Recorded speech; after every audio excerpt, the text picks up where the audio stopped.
debout, s'il vous plaît, et qu'on puisse le recevoir avec des mains d'acclamation, le pasteur Georges Martinez, s'il vous plaît.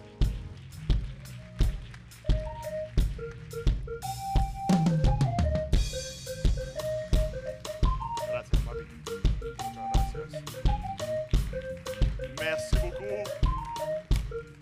Merci, comme à chaque matin, comme à chaque dimanche matin, de nous recevoir avec autant d'amour. Est-ce qu'il y en a qui ont reçu quelque chose de Dieu durant l'adoration ce matin? Je ne sais pas, mais est-ce qu'on peut l'acclamer? Vous savez quoi? Il y a quelque chose de spécial dans toute cette histoire de adorer Dieu. Amen. Moi, je crois que lorsque Dieu est adoré, la parole dit qu'il habite au milieu de la louange de son peuple.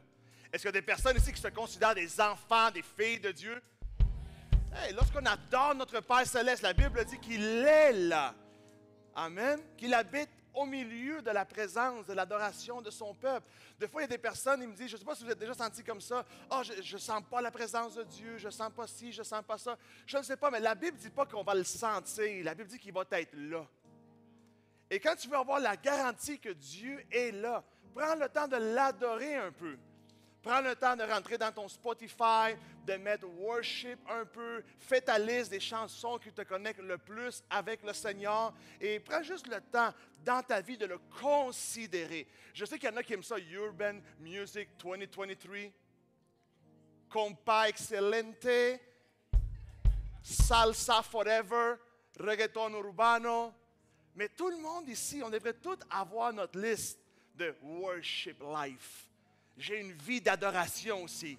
J'ai une vie où je célèbre mon Dieu, où je l'élève dans ma vie. Et parce que j'ai cette habitude-là, alors j'ai l'habitude de le voir dans ma vie. Celui qui est habitué à adorer Dieu va s'habituer à voir des miracles, à sentir sa présence, à vivre dans la joie, à vivre en lui. Amen. J'ai remarqué cette différence-là dans ma vie. Lorsque j'ai commencé à l'adorer, lorsque j'ai commencé à prendre des habitudes de dire à mon âme aime Dieu. Dieu est bon. Ce matin, tu t'es réveillé, tu es ici. Finalement, j'aimerais commencer par vous féliciter. Je sais qu'on m'applaudit chaque fois que je monte. Merci pour ça. Mais les vrais applaudissements vont vers vous ce matin. Pour quelle raison? Parce que vous n'avez laissé aucun empêchement gagner sur vous. Et vous êtes rendus ce matin pour célébrer Dieu, pour recevoir la parole. Alors, hey, donnez-vous une bonne main d'applaudissement vous-même, non? Regarde la personne à côté de toi, fais-lui un beau sourire, dis-lui bravo d'être ici ce matin. Hey! Et pourquoi pas prendre 60 secondes de notre temps juste pour sortir un peu de nos rangées et aller dire bonjour à quelqu'un qu'on ne connaît pas, à nous présenter. Rappelez-vous notre campagne, se connaître par notre nom. Qu'il n'y ait pas ici d'inconnus parmi nous. 60 secondes de connexion. Prendre le temps.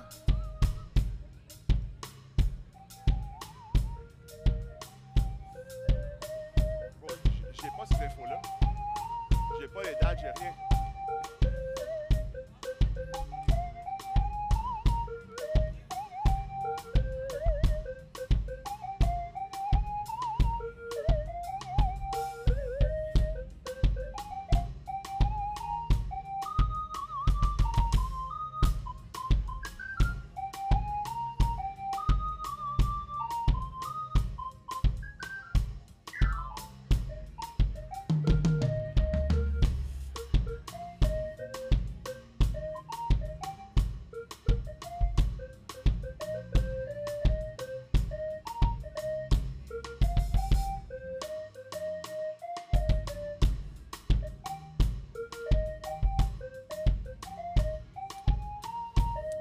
All right. 5, 4, 3, 2.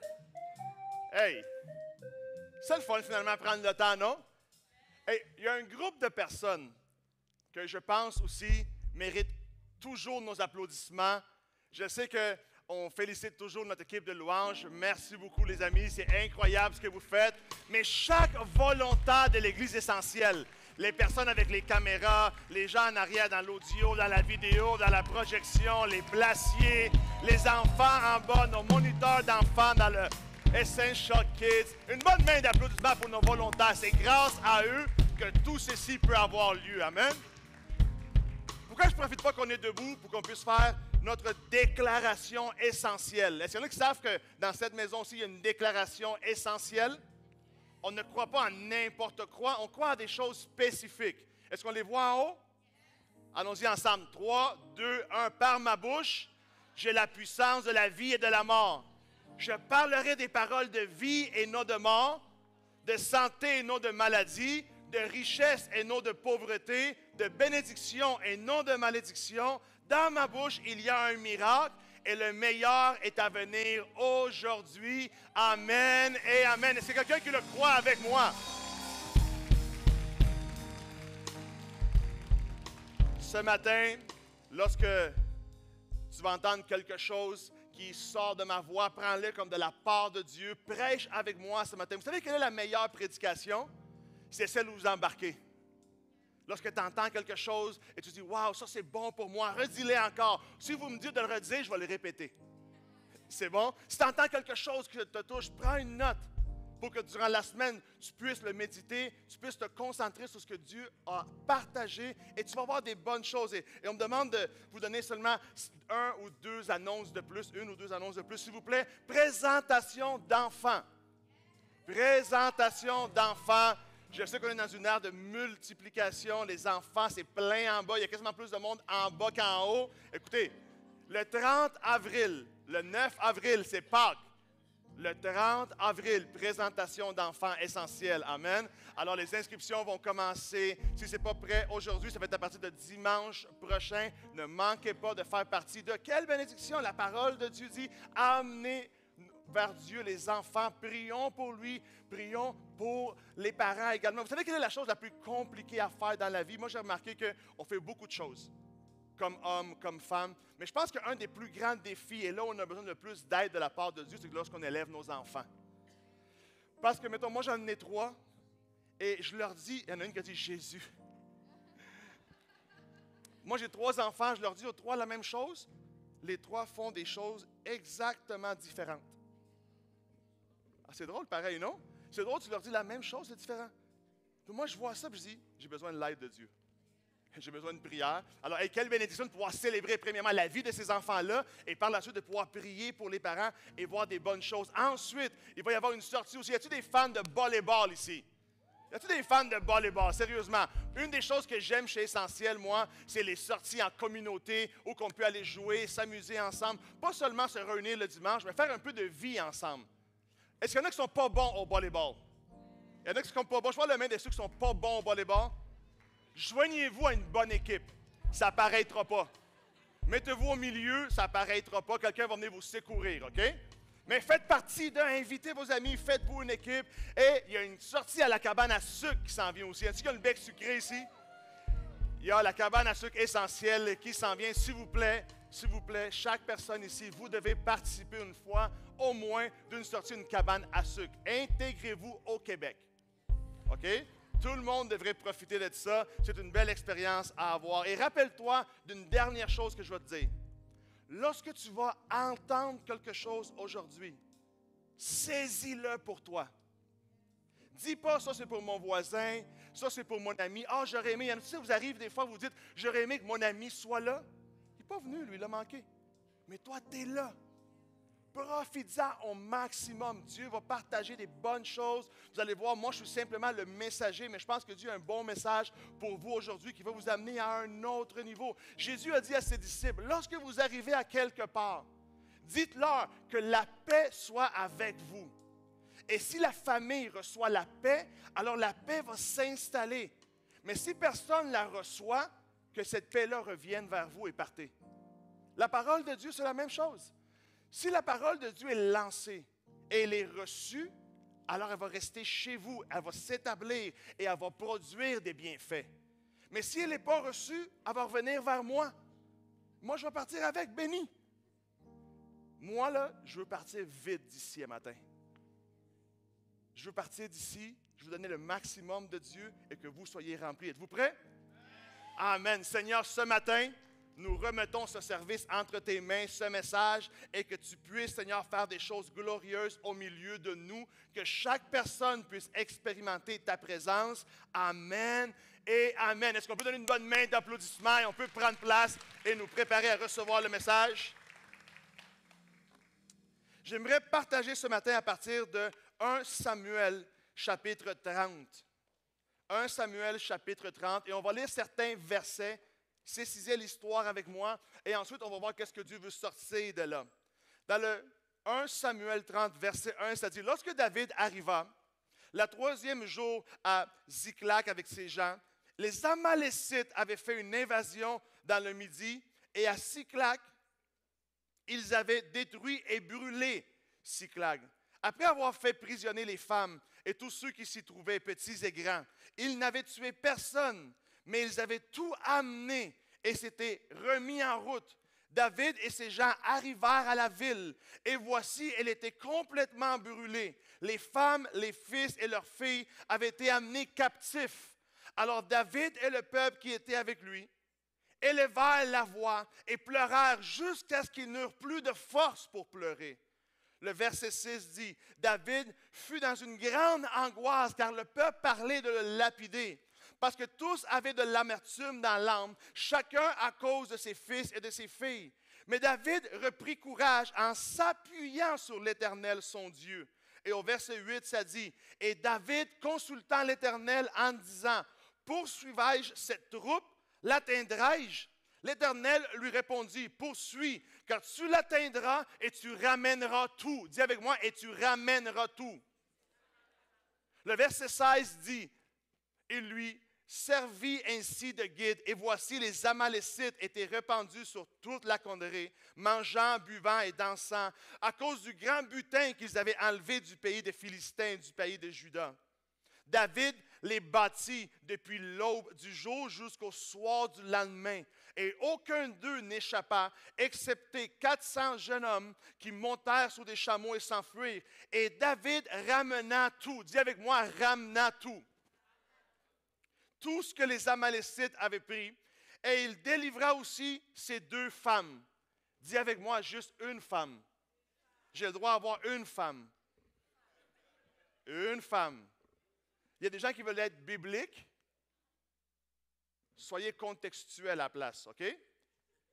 Je ne voulais pas lire ce verset-là, mais je me suis dit que ça serait drôle de le lire. Il y a toujours un qui dit, tu vois, je savais pas en avoir 2. Même dans la Bible, c'est marqué. Non. On va l'expliquer un jour. Pour l'instant, 1. Premièrement, dites-vous toujours que si tu en as 2, tu es dans un pays où c'est illégal, tu vas te ramasser en prison. Je pense que ça, c'est en masse comme... Mais le verset 19 dit ceci. Attention.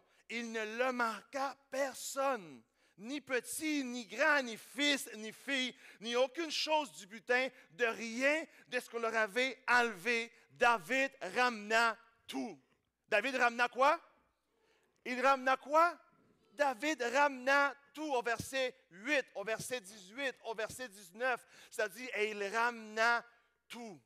Et je veux partager ce matin sur cette histoire-là que je trouve fantastique, dans laquelle je trouve des étapes spécifiques pour qu'on puisse revenir à une vie de victoire et tout ramener. Je pense que tout le monde, un jour, tôt ou tard, on va être exposé à des situations dans notre vie qui peuvent être compliquées, à toutes sortes de journées, toutes sortes de réalités qu'on peut vivre, toutes sortes de saisons. Des fois, on vit des saisons d'apprentissage, des fois, on vit des saisons de célébration, mais quelquefois, on vit aussi des saisons qui sont difficiles. On traverse des temps qui sont plus compliqués, ou peut-être on ne voit pas de fruits, ou peut-être on est en train de perdre notre récolte ou la joie qu'on avait ou une situation arrive et ça fait en sorte qu'on perd notre allégresse et le temps difficile commence. La Bible parle d'un jour et la Bible le décrit comme étant un mauvais jour. Lorsqu'on vit un mauvais jour, comment ressortir de là? Lorsqu'on vit une mauvaise saison, quoi faire? Durant les bonnes saisons, durant les saisons de bonnes nouvelles, de récolte, de bénédiction, c'est très simple de garder notre niveau de célébration haut. C'est super simple de garder notre niveau de foi élevé. Mais lorsqu'on vit quelque chose qui n'était pas planifié, lorsqu'on vit quelque chose qui n'avait pas été calculé, lorsqu'on a un temps difficile, une période compliquée, des erreurs de parcours, une saison de dévastation, des réalités qui sont plus dures à avaler, Comment revenir dans un monde de foi? Comment revenir dans ce que Dieu nous a promis? Comment rester dans les bonnes choses que Dieu nous a préparées? Le message que je veux donner à l'Église ce matin est un message qui va t'équiper pour que tu puisses garder ta foi, pour que tu puisses la récupérer, pour que tu puisses vivre dans les promesses nouvellement, pour que le jour où peut-être aujourd'hui tu vis une saison compliquée, ou peut-être demain, on ne sait pas trop des fois les surprises qu'il y a à l'extérieur, on vit dans un monde déchu. La seule chose qu'on a comme assurance, c'est que notre Dieu a vaincu le monde. Et il nous a donné des textes comme celui-ci, avec des choses qu'on peut suivre, afin qu'on puisse revenir dans la partie. Dis avec moi, revenir dans la partie. Dis avec moi, rester dans la game. Dans la prochaine soirée essentielle qui va être annoncée cette semaine, la date va être annoncée cette semaine, je vais partager au leadership comment rester dans la game. Comment rester dans la partie. Même lorsque c'est compliqué, même lorsque je ne vois pas le fruit ou je ne vois pas le résultat, comment faire en sorte que le fruit soit produit, comment provoquer une croissance. La seule chose, la seule façon d'y arriver, c'est en restant dans la game. Que tu reprennes l'élan que tu avais lors des premières journées de l'année. Rappelez-vous, Église essentielle, on a dit que 2023 allait être l'année de mes plus grands succès. De mes plus grands succès. Et il y en a qui sont partis avec un élan incroyable. Il y en a qui ont super bien commencé. Mais là, on est rendu à la mi-mars et des fois, les mauvaises routines s'installent. Des habitudes de vie qui ne vont pas nous amener à un autre niveau. Si on veut vivre pleinement l'année des plus grands succès, ça nous prend des habitudes de vie, ça nous prend une transformation qui va provoquer ces succès-là. Cette fameuse Villa Cyclag, elle avait été établie en 1012 avant Jésus-Christ. À ce moment-là de l'histoire, David avait 29 ans. Il avait déjà été oint comme roi, mais il n'était pas encore assis sur le trône. Au contraire, le roi Saül le persécutait pour le tuer, parce que la jalousie s'était emparée de lui, parce que le peuple aimait David. Alors Saül envoie derrière lui ses plus grands tueurs à gages pour essayer de l'assassiner. David se retrouve dans cette histoire-là, dans un contexte d'exil, en train d'essayer de protéger son existence. Et dans cette réalité-là, il réunit un groupe de personnes qui n'avaient pas beaucoup d'habileté. Il se réunit des gens de mauvaise vie, des personnes que la société appellerait un groupe de perdants, une gang de losers. Et ils se sont cachés dans une cave. Sauf que David, au lieu de se dire on est perdu, au lieu de se dire on ne va rien faire de notre vie, rien de bon va sortir d'ici, il a commencé à se dire je vais commencer à travailler avec eux. Je vais prendre ces hommes-là et je vais les transformer en des personnes admirables. Dieu va faire des choses glorieuses. Dieu va les transformer en des hommes de victoire. Et là où la société pensait que c'était des perdants, Dieu va les transformer en une graine qui va triompher. C'est le plan de David au milieu de mauvaises circonstances. Il s'est donné comme plan de construire quelque chose de bon. Il s'est donné comme plan de changer l'histoire. Et vous savez quoi, cette ville-là, Cyclag, dans cette histoire, représente un endroit dans la vie où chaque personne, vous et moi, peut-être un jour, on va se retrouver. Cyclag représente le mauvais jour, la chose qui n'était pas planifiée dans l'équation, la réalité compliquée.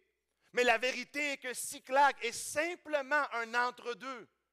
Cyclag est un endroit qui est un endroit par intérim. Vous savez quoi? Cyclag n'est pas comme Bethléem, qui est un lieu où tout commence, ou Jérusalem, qui est un lieu de destination. Cyclag est un entre-deux, c'est un endroit pas trop défini dans notre vie, c'est un endroit que Dieu utilise pour nous transformer. Cyclag est une situation que Dieu utilise pour développer notre caractère, pour développer notre vie, pour voir si les prédications qu'on a entendues ont produit quelque chose. Les mauvaises journées, les saisons compliquées ont comme objectif de voir quel est le fruit qui grandit à l'intérieur de toi. Est-ce qu'il y a eu du changement ou on se retrouve toujours comme la même personne? On a un sauveur qui nous a sauvés, mais on n'a pas un Seigneur qui peut nous enseigner. Ça révèle ton caractère. Un endroit où Dieu te transforme. Un endroit où Dieu fait un processus avec toi pour voir si tu vas être capable de te laisser transformer afin de gérer l'abondance qu'il t'a préparée. afin de gérer tout ce que Dieu a préparé pour toi, la destinée que tu es appelé à vivre. Cet endroit-là, qui s'appelle Ziklag, dans la vie de David, est un lieu où il habitait depuis approximativement 1 an et 4 mois. Il habitait là. Et David et toute son armée revenaient à la maison, revenaient là après une campagne militaire réussie, après des conquêtes incroyables, après des grandes victoires, mais aussi après plusieurs mois sans avoir vu sa famille. Ils étaient tellement excités de revenir. Ils étaient tellement enthousiastes de venir revoir leurs enfants. L'atmosphère était admirable, le mood était fantastique. Quand soudainement, en s'approchant de leur demeure, en regardant vers le haut, ils voient tout d'un coup une espèce de fumée noire en haut de la ville, en haut de l'endroit où était leur famille. Et lorsqu'ils ont couru vers la montagne, en regardant vers le bas, ils ont vu la ville, leur cité complètement brûlée. Chacune des maisons complètement dévastées, chaque résidence de la ville où ils habitaient avait été détruite par le feu. Il n'y avait plus de magasins, plus de dépanneurs, plus de supermarchés. Mais le problème était que leur maison n'y était plus non plus. Imagine la dévastation. Imagine de loin voir ta maison en feu. Quel est le questionnement? On s'en fout de nos meubles, on s'en fout de nos télévisions, on s'en fout des biens matériels. Où sont mes enfants? Où est ma famille? Où est ma femme? Où est ma mère? Imagine la dévastation à l'intérieur et en courant vers la ville. Un des survivants de la rencontre vient les voir et il leur dit ce qu'on lit dans le verset. Les Amalécites nous ont attaqués. Ils ont tué le bétail, ils ont battu nos fils, ils ont battu nos filles, ils ont emporté nos épouses, ils ont brûlé notre ville, ils ont volé le trésor, détruit nos finances, parti avec tous nos biens. On a complètement tout perdu. Chaque maison avait été brûlée. Toutes leurs possessions, tous leurs souvenirs, tout ce qu'ils possédaient venait de partir en cendres. Les familles dévastées. Les finances détruites, volées. Comment est-ce que tu te sentirais si tu ferais face à une situation comme celle-là? Qu'est-ce que tu ferais lorsque une situation comme celle-là vient frapper à ta porte? Comment tu te sentirais à la place de David en étant exposé à une réalité aussi compliquée? Ziklag est le jour le plus difficile de la vie. Ce genre de situation-là où tu te dis comment ça se fait que je suis pris à affronter une situation aussi compliquée. Quelques-uns peuvent peut-être prétendre dans l'ignorance qu'ils ne vont jamais vivre une situation comme ça. Mais malheureusement, vivant dans un monde comme on vit, en ayant un ennemi, où abondent les mauvaises nouvelles, laissez-moi vous dire ceci, que des fois des tragédies qu'on ne contrôle pas peuvent frapper notre porte. La Bible dit dans Jean 10,10 que le voleur vient pour dérober, égorger et pour détruire. Mais que notre Dieu est venu pour nous donner une vie et une vie en abondance. Et c'est ce que j'aime de cette histoire-là. On peut l'acclamer plus fort que ça. J'aime le fait que même s'il y a un dimanche, même s'il y a une journée compliquée, même s'il y a un vendredi de crucifixion, même s'il y a un vendredi difficile, il y a aussi un dimanche de résurrection. Même s'il y a un vendredi où notre Sauveur est enterré, il y a aussi un dimanche où il ressuscite et il gagne dans la gloire pour toujours. Que même s'il y a une saison compliquée, la promesse de notre Dieu est que cette saison-là ne va pas durer pour toujours. David avait pris soin dans sa vie, attention avec le reste de l'histoire, il avait pris soin dans sa vie de développer des habitudes pour le faire revenir dans la partie.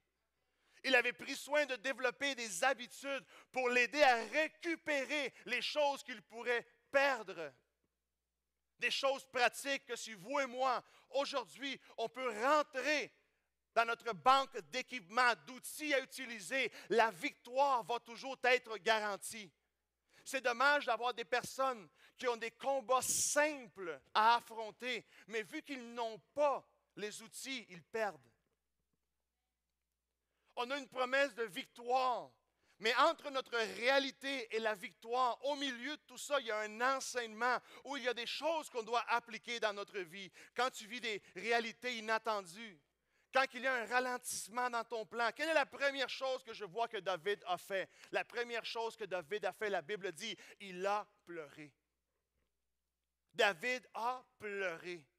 Et je trouve ça un acte significatif. Vous savez pourquoi? Parce que même si on est des hommes et des femmes de foi, même si on est des enfants de Dieu, vous et moi, on a le droit de vivre nos émotions aussi. On a le droit de vivre nos émotions aussi. On n'est pas des êtres parfaits. On a le droit de se laisser toucher aussi par les choses qu'on vit. La Bible dit qu'il a pleuré, qu'il s'est placé au milieu des cendres, au milieu de tout ce qu'il avait perdu. Il a commencé à pleurer. Pleurer pour sa famille, pleurer pour sa ville, pleurer pour sa maison, pleurer pour ses enfants, pleurer pour les choses. Non seulement David a pleuré, l'histoire dit, mais la Bible dit que chacun des hommes de son armée, c'est surprenant. Parce que la Bible dit que c'est des hommes forts, des hommes de guerre, des personnes puissantes. Si tu as lu le livre de Samuel où on décrit comment ces hommes-là étaient devenus, la Bible dit que c'était des guerriers incomparables, des Navy Seals, ils pouvaient tuer avec un doigt. C'est pas n'importe quoi, hautement entraînés pour du combat féroce. Ils avaient été face à face avec des combats forts, continuellement. Ils avaient affronté la mort à des pouces de leur vie, plusieurs fois. Ils avaient vu des versées de sang abondantes dans leur combat. Mais la Bible dit qu'ils arrivent dans une journée où ces grands hommes-là entraînés, où ces colosses de guerre-là, où ces hommes puissants-là, la Bible dit dans le verset qu'ils ont pleuré jusqu'à ne plus pouvoir. Qu'ils ont pleuré jusqu'à ne plus rien avoir à l'intérieur d'eux. La Bible dit qu'ils ont pleuré. Et c'est ce que tu fais dans une situation difficile, dans une situation de grosse pression, dans un contexte où les choses sont compliquées. Il y a des gens qui pensent que parce que nous, on vit par la foi, un croyant ne devrait pas se laisser atteindre, qu'on ne devrait pas avoir rien, aucune larme, aucune émotion, aucune peine, aucune souffrance. Il y a des gens qui pensent que nos émotions sont ennemies de notre foi. Ce n'est pas une réalité. Des grands personnages de la Bible, la parole dit que Abraham, notre père Abraham, le père de la foi, Abraham, a pleuré lorsqu'il a été devant la tombe de sa femme Sarah. Que Joseph a pleuré lorsqu'il a été réuni avec ses frères. La Bible dit que Ézéchias s'est mis à pleurer lorsqu'on est venu lui dire « Ordonne ta maison parce que ta vie est finie et maintenant tu vas mourir. » La Bible dit qu'il a pleuré. Paul, dans Acte 26, dit qu'il a servi notre Seigneur avec des larmes. Jésus a pleuré devant la situation où Lazare était décédé. Il était notre Dieu. Il est tout-puissant. Mais il y a eu quelque chose qui l'a fait pleurer. Il a senti la souffrance. Il a senti la peine. Il a senti la désolation. Ecclésiaste 3, verset 4 dit « Il y a un temps pour pleurer et un temps pour rire. Il y a un temps pour pleurer et un temps pour danser. » C'est pour ça que moi ici, j'aime ça vous faire regarder le matin avant de commencer à prêcher, vous faire rire. Pour que vous commenciez à pratiquer. Hein? Pour rire, apparemment, ça prend 77 muscles. Pour pleurer, ça en prend 117. Soyez paresseux un peu puis riez. Je vous laisse que ça rentre. C'est une blague. C'est une blague pour l'Église, c'est une blague. Soyez paresseux et pleurez. Réécoutez-les après, vous allez la comprendre. Dans Psaume 33, pensons dans Psaume 30, il y a une belle promesse pour ceux qui traversent une saison compliquée. Ça dit ceci, Psaume 30, verset 6, « Chantez, car sa colère dure un instant, mais sa grâce toute la vie. Le soir arrivent les pleurs, mais le matin viendra avec allégresse. » Le matin vient avec quoi? La promesse de ton Père est celle-ci. Si tu t'es couché dans l'amertume, dans la souffrance, la promesse est que ça ne va pas durer. Que les peines vont terminer, que la paix va revenir, que la victoire va revenir et tu ne seras pas dans la honte. Dieu va te décorer de paix, d'allégresse, de nouvelle vie. C'est la promesse de Dieu. Si tu n'abandonnes pas durant les larmes, tu vas te réveiller dans la paix, dans la promesse de Dieu. Attention avec la direction que prennent vos larmes. Attention, parce qu'il y a des personnes qui aiment ça, que les larmes prennent des directions différentes. Je retrouve dans la Bible, par exemple, dans Nombre 11, lorsque le peuple d'Israël était sorti d'Égypte et ils se retrouvent maintenant dans le désert, la Bible dit qu'ils se sont mis à pleurer, ils se sont mis à blasphémer, désirant retourner en arrière, dans leur passé, dans leur vie d'esclavage. C'était des larmes qui n'avaient pas d'espoir. C'était des larmes qui n'avaient pas d'espérance. C'était des larmes sans foi. Des larmes d'incrédulité. Attention avec vos larmes. Que vos larmes ne vous fassent jamais reculer en arrière. Mais que vos larmes vous laisse savoir qu'il y a une promesse de connecter. À chacune de vos larmes, il y a une promesse de connecter, Église. Et que l'allégresse va revenir. Que la saison difficile ne va pas durer pour toujours. Que Dieu va être avec toi et pour toi dans la situation que tu vis. C'est correct de pleurer en sachant que Dieu est avec moi et pour moi. Dans 2 Samuel 5, la Bible raconte l'histoire, encore une fois, de David qui se retrouve dans une vallée qui s'appelle la vallée de Réphaïm. Réphaïm, dans le texte original, se traduit par la vallée des géants. Alors il était en train d'affronter une vallée qui était remplie de problèmes gigantesques, de géants qui venaient contre lui, de situations inattendues, de refus de crédit, de refus de financement, de refus de bonne santé, de refus relationnel, de refus de renouveler la promotion. Plein de choses qu'il pensait qui n'allaient pas lui arriver, lui arrivent. Ça ressemble peut-être à des gens. L'histoire raconte qu'il avait cette vallée-là. Et il était entouré de choses gigantesques. Et il pensait qu'il n'allait pas pouvoir s'en sortir. Il était entouré de géants, d'ennemis puissants, dans une vallée obscure, dans une journée compliquée. Et soudainement, la Bible dit que la parole de Dieu est venue vers lui. La parole de Dieu est venue vers lui. Je ne sais pas qu'est-ce que vous vivez dans votre vie aujourd'hui, mais si vous excisez ce message-ci comme étant la parole de Dieu qui vient vers vous, regardez ce qui s'est produit. 2 Samuel 5, verset 24. Étant dans la vallée, quand tu entendras un bruit de pas dans les cimes du mûrier, alors hâte-toi bien, car c'est l'Éternel qui marche devant toi pour battre l'armée des Philistins qui s'élèvent contre toi. En d'autres mots, il est en train de dire, oui, les géants font du bruit. Oui, les difficultés font du bruit. Oui, les réalités peuvent être difficiles, mais il y a aussi un autre son. Il est en train de dire, David, attention, parce qu'il y a un autre son. Il y a le son des pas de Dieu qui se lèvent vers toi, pour détruire tes ennemis. Et le son de Dieu est beaucoup plus fort. La puissance de Dieu est plus grande que vos ennemis. Dieu va donner la victoire.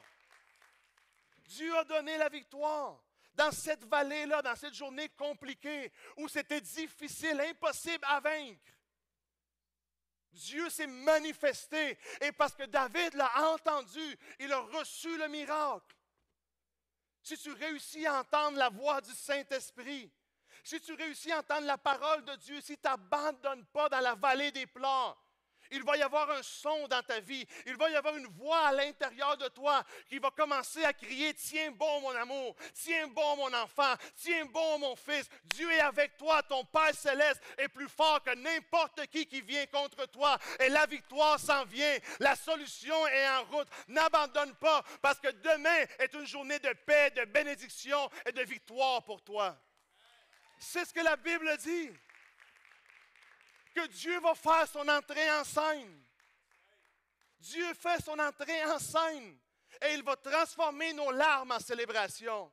Et tu vas récupérer tout ce que l'ennemi a voulu te voler. Tout ce que la mauvaise saison a ramené avec elle, tout ce que l'ennemi a voulu détruire, laisse-moi te dire ceci, Dieu va t'aider à les récupérer. Si David a réussi à récupérer, la Bible dit que Dieu ne fait exception de personne et toi aussi tu vas récupérer. Et si tu n'es pas capable de récupérer, Dieu va le remplacer par quelque chose de meilleur.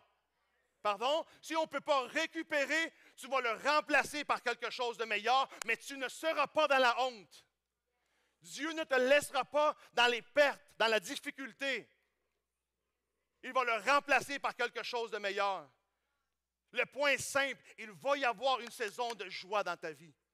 Je veux te dire ceci, on est à l'aube du printemps. Le printemps représente quoi pour nous au Québec? La neige qui fond, alléluia. S'il vous plaît, quelqu'un acclamez le Seigneur pour la neige qui... Je m'excuse pour les fans de sport d'hiver. On se voit la saison prochaine. On va profiter du printemps et de l'été. Et laissez-moi vous dire ceci, Dieu va essuyer nos larmes. Dieu va faire quelque chose de glorieux, il va se glorifier dans notre vie. Aucune arme forgée contre vous, votre famille, vos finances, vos santé, vos relations, votre travail, vos projets, vos enfants, vos études, va pouvoir prospérer. La joie et la paix de Dieu vont revenir. La famille va être bien, tu vas être bien. Parce qu'on a un Dieu qui care pour nous, on a un Dieu qui prend soin de nous.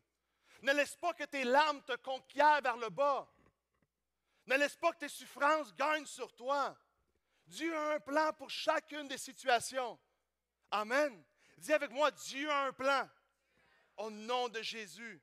Le psaume 84, verset 7 dit, lorsqu'ils traversèrent la vallée de Baca, ils la transformèrent en un lieu plein de sources et la pluie la couvre aussi de bénédictions. La vallée de Baca. Baca se traduit par des pleurs. Le verset dit, lorsqu'ils traversèrent, une saison de pleurs n'est pas un endroit où rester, est un lieu à traverser seulement. Une saison difficile n'est pas un endroit où établir une résidence. C'est un lieu qu'on a à traverser uniquement. Alors ça veut dire quoi? Que ça va finir, ça ne va pas rester là. Et des bonnes choses vont finir par se produire. Oui ou non? Alors, ça ne sert à rien de pleurer sur la situation trop longtemps. Tu as le droit de pleurer, tu as le droit de le vivre, mais traverse-la. Parce que de l'autre côté, la Bible dit, ils ont transformé ça en un lieu plein de sources de vie. Ton histoire va se transformer dans un témoignage. Ça va te rendre plus fort, plus forte. 4 lépreux ont eu la bonne attitude. 4 lépreux ont posé les bonnes questions lorsqu'ils ont eu à affronter une tragédie. Vous savez quoi? La majorité des gens, on a ce problème-là. Lorsqu'on vit une tragédie, lorsqu'on vit un temps difficile, lorsqu'une situation compliquée frappe à notre porte, vous savez, on se pose des mauvaises questions. J'ai 40 ans aujourd'hui et des fois, je me pose des mauvaises questions. Je suis croyant depuis 20 ans et des fois, je me pose des mauvaises questions. Je suis pasteur depuis des années et j'ai rencontré des gens qui ont des fois tendance à se poser les mauvaises questions. Des questions comme « Pourquoi ça m'arrive à moi? Qu'est-ce que j'ai fait pour vivre ça? Combien de temps ça va durer? » C'est des mauvaises questions. Mauvaises questions. Les 4 lépreux ont eu une bonne attitude au milieu d'un diagnostic de mort. Au milieu d'un diagnostic de mort, ils se sont posé les bonnes questions. Regarde dans 2 Rois, chapitre 7, verset 3, ce que ça dit. « Et il y avait à l'entrée de la porte 4 lépreux qui se dirent l'un à l'autre. Quoi? Resterons-nous ici jusqu'à ce que la mort nous emporte? » J'aime que ces gars-là se sont posés la bonne question. Ils se sont dit quoi? Face à nos problèmes, face à notre diagnostic, face à nos difficultés, est-ce qu'on va rester ici pour que le malheur nous emporte? Et ils ont dit non, on va se relever. Allons et marchons par la foi une fois de plus. Croyons en Dieu encore une fois. Dieu est encore vivant. Dieu est encore puissant. Dieu est encore fidèle. Et si Dieu l'a promis, Dieu va le faire. Ne resterons pas assis sur nos situations. N'endurons pas la tristesse. Ne permets pas à la souffrance de s'établir chez toi, mais lève-toi et dirige-toi vers un meilleur lendemain. Dieu est encore Dieu. Secoue-toi de la dépression. Débarrasse-toi de la peine. Fais sortir l'anxiété. Cancelle le traumatisme. Lève tes mains vers le ciel et rappelle-toi que Dieu est encore Dieu et que la promesse n'est pas expirée. Si David a tout récupéré, je répète encore essentiel, tu vas pouvoir tout récupérer. La première chose, c'était de pleurer avec foi. Avoir des larmes, sachant que notre Dieu est avec nous. La deuxième chose, rapide, il a refusé de se laisser abattre. Il a refusé de lancer la serviette. Il a refusé de baisser les bras. On a une vie à vivre et on va la vivre. On a des promesses à voir s'accomplir et on va les voir s'accomplir. La Bible dit qu'ils ont commencé à blâmer David. David avait fait tellement de choses pour ces personnes-là, mais dans une tragédie, la nature humaine ressort. Et la Bible dit qu'il cherche un coupable. Et souvent dans la vie, lorsqu'on vit une difficulté, on veut trouver un coupable. On veut commencer à blâmer les gens autour de nous. Et pire, des fois, on commence à blâmer Dieu. Mais regarde ce que la Bible dit dans Hébreux 12, verset 15. « Veillez à ce que nul ne se prive de la grâce de Dieu, à ce qu'aucune racine d'amertume poussant des rejetons ne produise du trouble et que plusieurs n'en soient infectés. » Attention, lorsqu'on vit une difficulté, lorsqu'on vit une saison compliquée, ne permettez pas à ces choses-là de venir offenser votre foi, de venir décréditer votre Dieu, L'offense est un choix. L'offense est simplement un privilège qu'on donne à quelqu'un pour nous enlever notre paix. L'offense est un privilège qu'on donne à quelqu'un de venir nous enlever notre paix. L'offense est un privilège qu'on donne à une situation de venir altérer notre joie. Colossiens 3, verset 12 dit « Revêtez-vous d'entrailles de miséricorde. » Je le sais que c'est difficile, mais j'aime ce que ça dit. « Revêtez-vous d'entrailles de miséricorde. » Je le sais que des fois, la nature humaine veut envoyer promener. Je sais que des fois, on veut dire ce qu'on pense. Je sais des fois qu'on écrit un texto et on veut l'envoyer, le texto. Non? La Bible dit « Revêtez-vous de miséricorde, de bonté, d'humilité, de douceur, de patience. » Verset 13, « Supportez-vous les uns les autres, et si l'un a sujet de se plaindre de l'autre, au lieu de se plaindre, pardonnez-vous réciproquement, de même que Christ vous a pardonné, pardonnez-vous aussi. » Voici la vibe à avoir dans la vie. Voici la vibe à avoir dans l'Église. Voici la vibe à avoir devant des situations compliquées. Pardonnons-nous. Pardonnez-vous. Aimez-vous. Cherchez pas de coupable. Cherchez à retravailler ensemble, à croire dans la foi, à aller à un autre niveau. Comment ne pas se laisser abattre au milieu d'une situation compliquée? Proverbe 15, verset 4, ça dit ceci, « La langue douce est un arbre de vie, mais la langue perverse brise l'âme. » En d'autres mots, comment est-ce qu'on fait pour trouver une solution? Dans notre langue, utilisons des paroles pour guérir. Utilisons des paroles pour ne pas critiquer, pour aimer les personnes, des paroles qui vont déclarer la promesse de Dieu. Si tu vas dire quelque chose avec ta bouche, assure-toi que ça soit bon à dire. Assure-toi que ça vale la peine de le répéter. Si ton couple est abattu, si tes relations sont difficiles, si tes finances sont compliquées, si le futur semble compliqué aussi, utilise tes paroles pour injecter de la foi. Utilise tes paroles pour injecter la promesse. Parce que les paroles de foi connectées à une promesse, ça va transformer la situation en quelque chose de glorieux. Des mauvaises paroles, la seule chose que ça va faire, c'est aggraver la situation. Mais des bonnes paroles vont commencer à guérir la réalité. Ton arbre de vie, c'est ta langue. David a refusé de se laisser abattre et il a utilisé sa bouche pour déclarer des paroles de foi. Est-ce que ça aide quelqu'un ce matin? La troisième chose, un pas puissant pour récupérer la victoire. Dans la pire journée de sa vie, il s'est encouragé lui-même dans le Seigneur. Quelle preuve de maturité. S'encourager soi-même. Dis avec moi, m'encourager moi-même. Quelle preuve de maturité dans la vie d'être un croyant qui est capable de s'encourager lui-même au milieu d'une situation. Moi, déjà entendu des personnes qui ont dit « Vous m'avez laissé seul, vous n'avez pas prié pour moi, vous ne m'avez pas appelé. » Des fois, ça peut être une réalité, on s'en excuse, mais quelle preuve de maturité de s'encourager soi-même dans la foi. Quelle preuve de maturité d'aller chercher le Seigneur nous-mêmes. Il s'est dit, je ne vais pas laisser les circonstances m'encourager, je ne vais pas laisser cette responsabilité aux autres personnes, mais moi, je vais m'encourager moi-même dans le Seigneur. Il a pleuré, il a refusé de se laisser abattre, et ensuite, il a encouragé son âme lui-même. Ses propres hommes ont voulu le lapider. Mais lui, il s'est encouragé dans le Seigneur. Sa famille n'était pas là. Sa maison était encore brûlée. Ses finances étaient encore détruites. La ville fumait encore. Les finances étaient dévastées. Il avait tout perdu. Il n'y avait rien dans ses mains. Il n'y avait rien de quoi s'encourager. Mais il a décidé de s'encourager dans le Seigneur. Il s'est dit, rien ne prend Dieu par surprise. Et si cette situation-là aurait dû me détruire, alors Dieu n'aurait pas permis qu'elle arrive. Avez-vous compris ça? Si cette situation-là aurait eu comme but de vous détruire, Dieu ne l'aurait pas permis dans votre vie. Et il s'est dit, je vais être mature et je vais m'encourager dans le Seigneur. Je vais grandir en Dieu. Je vais faire preuve que toutes les heures que j'ai passées à l'église en train d'entendre des messages, ça a valu la peine.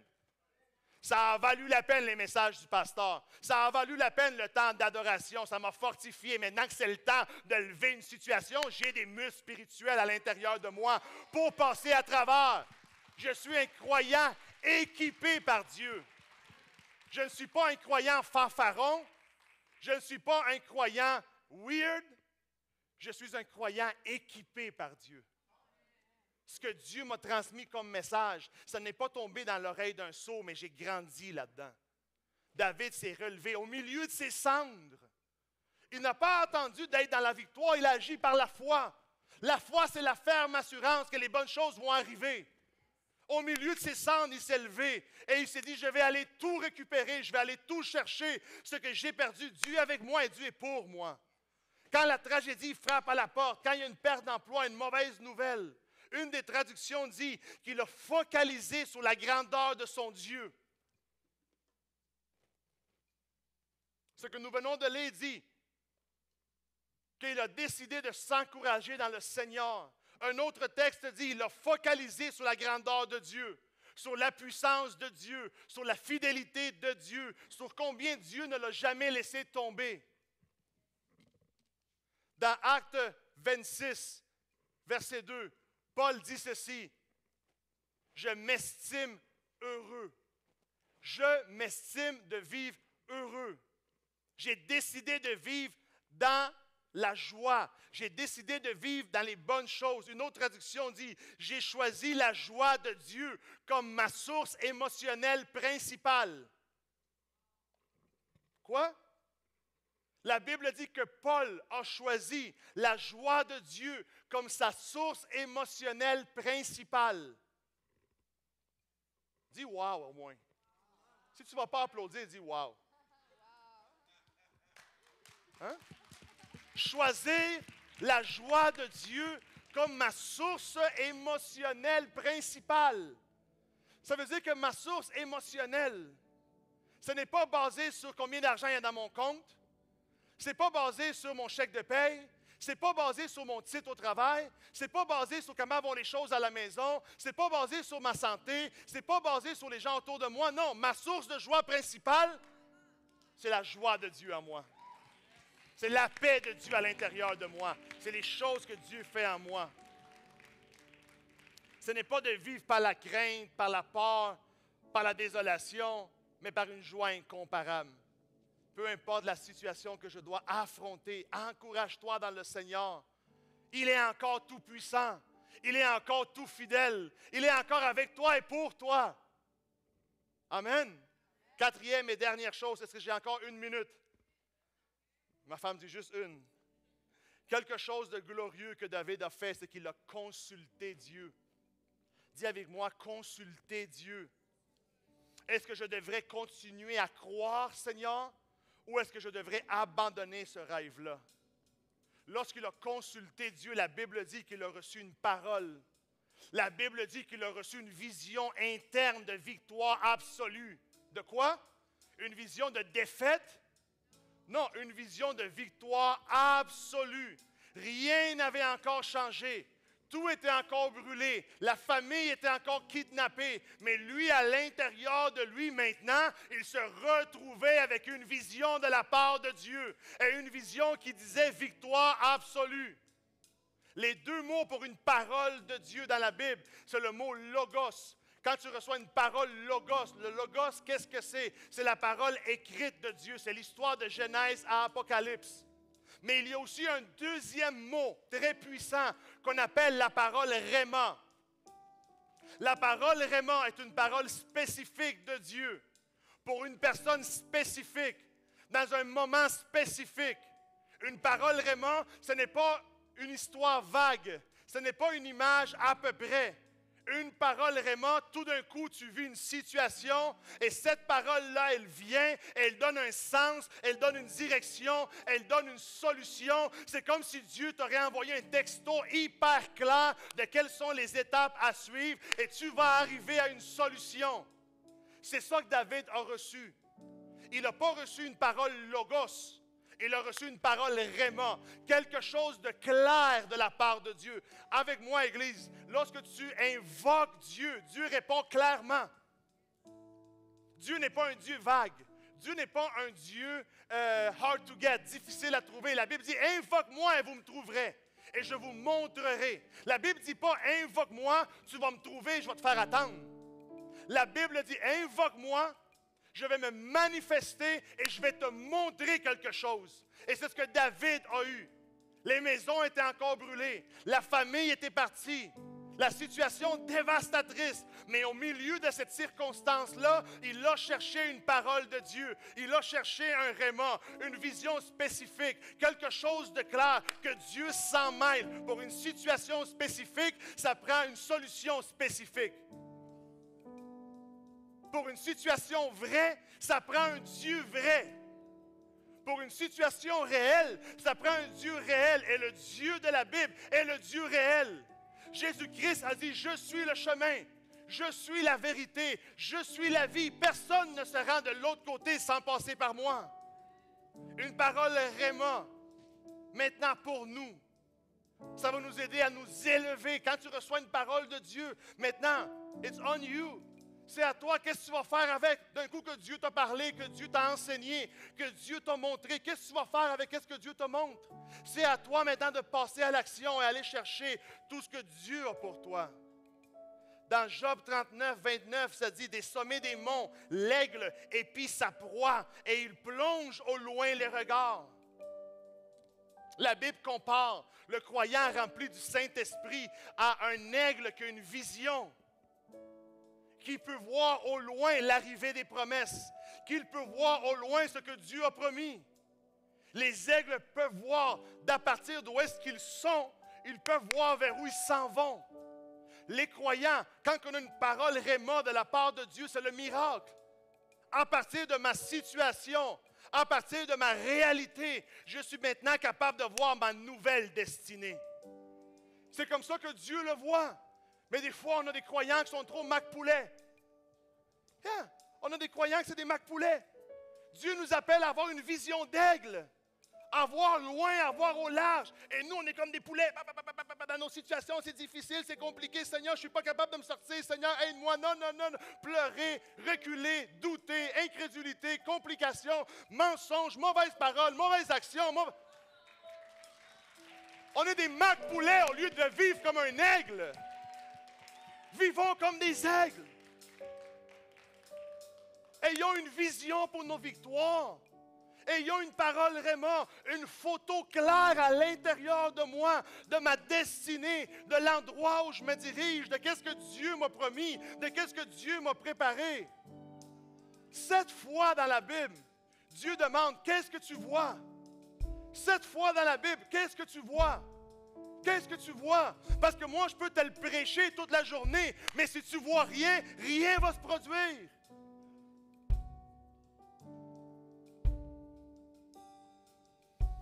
Ce matin, l'idée de Dieu, c'est que tu sois un croyant équipé.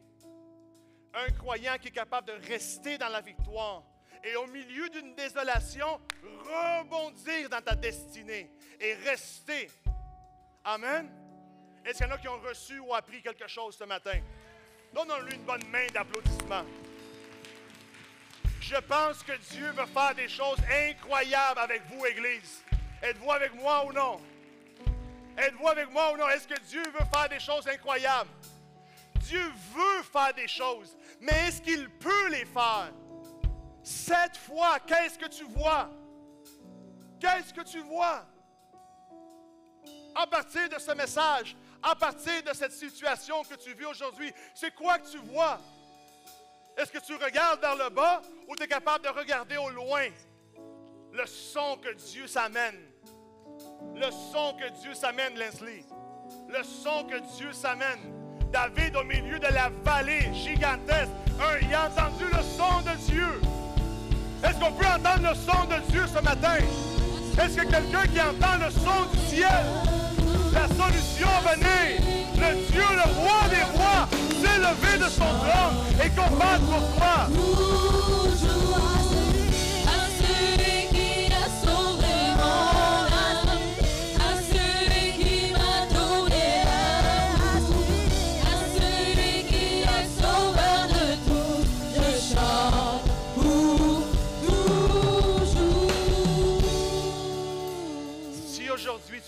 nous pour la première ou la deuxième fois, ou ta situation aujourd'hui, c'est que tu es un peu déconnecté de Dieu, déconnecté du ciel, laisse-moi faire une prière pour toi. Tout commence dans la réconciliation. Tout commence quand il y a une connexion avec Dieu. À partir de cette connexion-là, tu vas pouvoir saisir les promesses et prendre ton envol.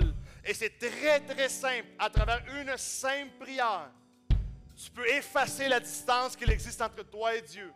À travers une simple prière, laisse-moi te dire ceci, à 20 ans, j'ai fait cette prière. J'ai réconcilié avec Dieu et des choses incroyables se sont produites dans ma vie et Dieu veut le faire encore ce matin ici dans cette église. Si tu es ici, tu as besoin de te réconcilier avec le Seigneur, fais cette prière avec moi et tu sais quoi? Toute l'Église va le faire avec toi. Tout le monde a besoin de s'approcher de Dieu un peu plus. Prie avec moi et dis, Seigneur Jésus, ce matin, je reconnais que j'ai besoin de toi. Je reconnais que j'ai besoin d'un sauveur, de me réconcilier avec toi. C'est pour ça que ici, aujourd'hui, je t'accepte comme mon Seigneur et mon Sauveur. Et à partir d'aujourd'hui, sois le Dieu de ma victoire, sois le Dieu de ma parole Réma, que je puisse rentrer dans la destinée qui va me conduire, Seigneur, vers tout ce que tu as préparé pour moi. Au nom de Jésus. Amen. Et amen. Et écoutez-moi encore, si vous avez fait cette prière pour la première fois avec nous ici, si tu viens de faire cette prière de réconciliation, la meilleure première chose que tu peux faire, c'est passer nous voir au comptoir de connexion qui est en arrière ici. On veut te rencontrer, on veut te serrer la pince, on veut te célébrer parce que la décision que tu viens de prendre va avoir une répercussion sur ta vie tellement bonne, tellement positive, tu n'as aucune idée. Alors, si c'est toi, je t'invite à rapidement seulement sortir de la rangée où est-ce que tu es et aller en arrière au comptoir de connexion. Nos amis vont être là. Si quelqu'un t'invite aujourd'hui, t'accompagne, cette personne peut aussi aller avec toi en arrière dans ce comptoir-là parce que Dieu veut faire quelque chose de bon. Est-ce qu'on peut donner une bonne main d'applaudissement à ceux et celles qui se dirigent maintenant vers ce comptoir-là?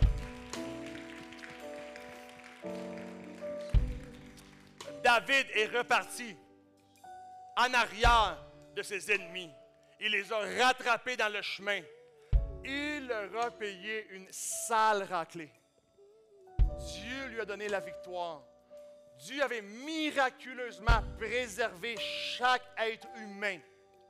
Dieu avait miraculeusement préservé les enfants, les femmes, la famille. Dieu avait tout préservé. Et ils ont ramené tout à la maison. Et ils ont reconstruit. Et la paix est revenue. Dis avec moi, je ramène tout vers moi aujourd'hui. Dieu ramène vers moi. Parle avec Dieu. Dis-lui, Seigneur, ce matin, par la foi, donne-moi cette parole Réma, Seigneur, qui va faire en sorte que je vais pouvoir tout ramener, Seigneur. Ce que j'ai perdu, Seigneur. Parle avec le Seigneur. Parle-lui. Refuse de vivre par la crainte. Refuse la peur. Refuse la dépression, la défaite. Que les préoccupations ne te dominent plus. Mais décide ce matin de t'encourager dans le Seigneur et tout va bien aller. Seigneur, ce matin, comme David, Seigneur, j'ai pleuré, Seigneur, dans la situation. Mais cette situation-là ne va pas m'abattre, Seigneur. Tu es avec moi et pour moi. Et à partir d'aujourd'hui, je déclare, Seigneur, que je reçois cette parole, cette prédication comme une parole Réma pour m'encourager au nom de Jésus à grandir, Seigneur, en toi et à rentrer dans tout ce que tu m'as préparé. Seigneur, aujourd'hui, je choisis de vivre par la foi, de croire encore en Dieu, de voir Dieu se glorifier. Je choisis la joie de Dieu comme mon émotion principale. Pendant que tu parles avec Dieu, il y a des miracles qui se produisent dans ta vie. Parle avec le Seigneur pendant quelques instants. Permets à Dieu d'arranger ces choses. Implique-le. Il y en a, vous vivez des situations et jusqu'à maintenant, vous êtes seul dans la situation. Jusqu'à maintenant, vous êtes seul dans la complication. Vous l'avez géré vous-même. Mais Dieu te dit, invite-moi à l'intérieur. Invite-moi dans cette journée difficile. Invite-moi et tu vas voir que je vais transformer chacune des larmes à oh my God, il y a du monde ici en train de faire la prière. Il y a des gens ici en train de faire la prière. Il y a des gens, quand j'ai dit invite Dieu, tu t'es mis à dire Seigneur, viens et aide-moi. Viens et aide-nous. Et parce que tu as dit ça, je sens que Dieu commence à faire quelque chose dans ta vie, quelque chose dans les relations, quelque chose au travail, quelque chose dans tes études, quelque chose dans ta famille. Dieu est en train de faire quelque chose de glorieux.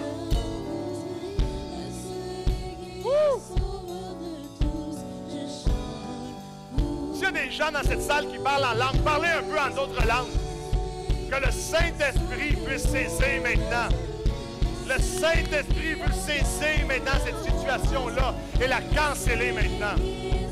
Dieu est en train de faire l'œuvre. Il est encore tout-puissant. Il est encore le roi des rois. Il est encore le Seigneur des seigneurs. Il est encore celui qui guérit. Il est encore complètement fidèle, bon et agréable pour toi. Église, que Dieu vous bénisse. J'espère que vous avez eu un excellent service. Et la meilleure chose à faire est de revenir dimanche prochain pour le message de Laura.